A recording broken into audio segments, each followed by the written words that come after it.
Dear students, I hope you have watched the first two modules on economic applications and by now got some idea about the subject economics. The school has introduced economic applications this year for the students of class 9th for the first time. This year, students have an option of either choosing computers or economic applications. Students have to inform their choice of subject when the school reopens. When after the registration takes place, you cannot change your option. The assessment for both the subject is of 200 marks. 100 marks for written exam and 100 marks for internal assessment. In the last video class, we learnt about the wealth definition of economics given by Adam Smith. Adam Smith emphasized or stressed on the importance of wealth in his definition. So according to him, economics is the study of wealth.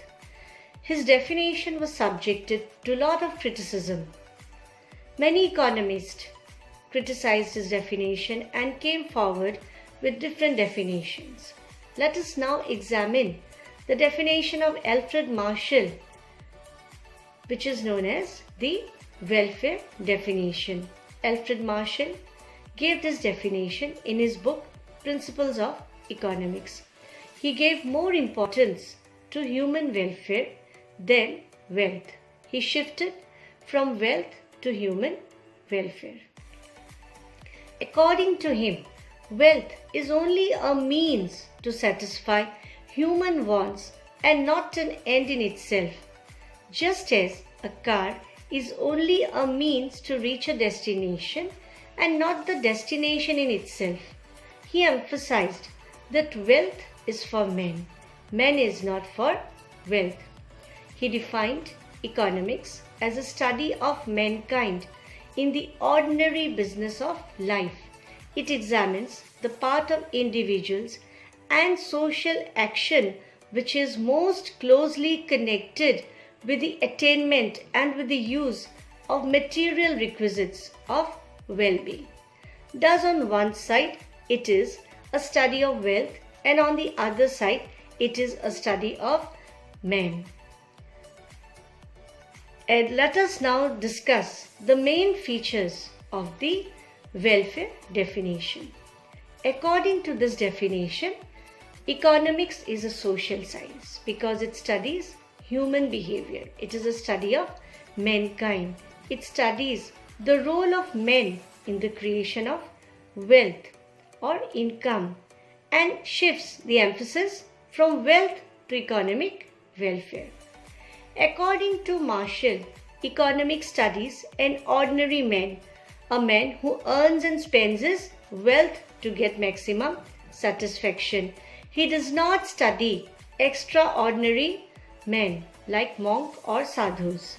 The most important feature of Marshall's definition is that money and wealth are simply means to achieve men's or human welfare.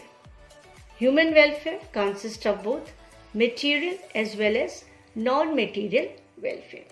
However, according to the definition of economics given by Alfred Marshall, the study of economics does not include the whole of human welfare, but only that welfare which is of material type and can be measured in terms of money.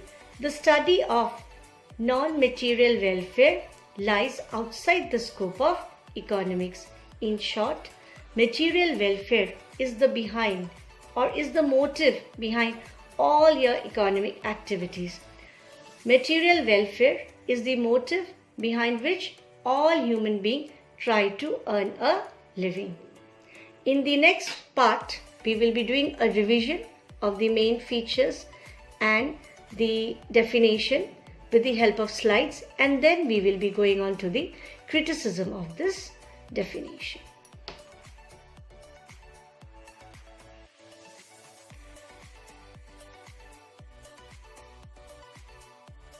The welfare definition of economics was propounded by Dr. Alfred Marshall in his book Principles of Economics in 1890.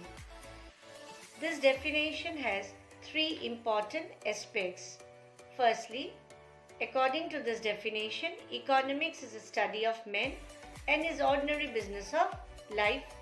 It examines the economic aspect of an individual and his social actions and the attainment of material welfare.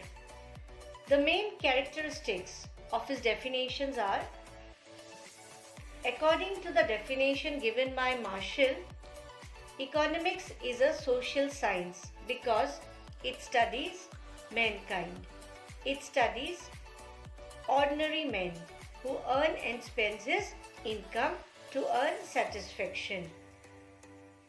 His definition only looks at material welfare and completely ignores non-material welfare. According to this definition, wealth is only a means and not an end in itself.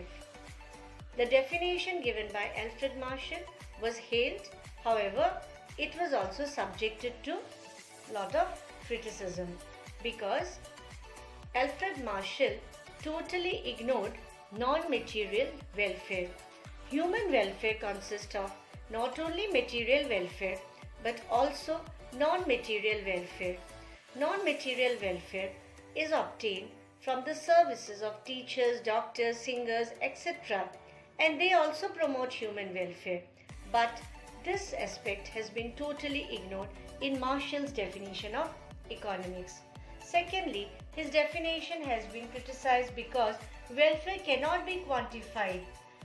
It is a subjective concept. It is a state of mind. Pigot, a very famous economist, also tried to measure welfare, but he failed because it cannot be measured with terms of money at all times. This definition also failed to show the relationship between unlimited wants and limited resources. This definition does not talk about scarcity of resources. It narrows down the scope of economics because it studies only those economic activities which promotes human welfare. It does not talk about those economic activities which are an important economic activity like production of wine, weapons, but they do not promote human welfare. Thus, this definition has been criticized as being unscientific and vague. In spite of all these drawbacks, his definition continues to occupy a very important place in the history of economics. Let me give you some homework.